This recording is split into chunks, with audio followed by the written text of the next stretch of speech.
هیواد کې د شته امن له برکته اوس هغه سیمو ته د سیلانیانو هجوم ورزیات شوی چې یو وخت د جګړو او ناامنۍ له وجې د خلکو له دیده لرې پاتې وي.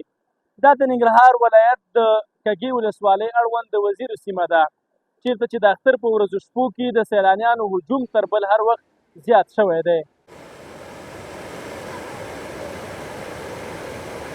ډېر زیات د خوشحالۍ احساس کوو. هغه لرې پرتې سیمې چې پخوا وختونو کې هلته د جګړو له امله ناامنه وې، خلکو نشو کولی چې هلته په راحتۍ سره لاړ شي، هلته چکر ووهي، هلته د زړه له اخلاصه خپل فکر بدل کړي، تفریح په خاطر لاړ شي.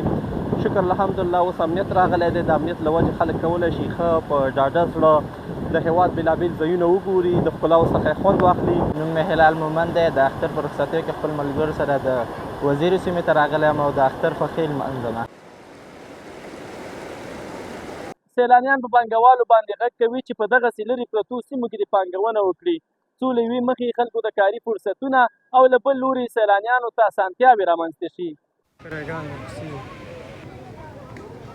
باید دلته مثال خبره ښایسته پارکونه جوړ شي، ښایسته مثال حوضونه جوړ شي، ښایسته سیستمات جوړ شي، ځکه چې باید دا ځای نوم پیدا کړي، د آینده لپاره د نورو ولایتونو نه خلک راشي او دلته د سیل لپاره او دا ځای هم مشهور شي او د خلک هم مثال خبره د چکر څخه خوند واخلي.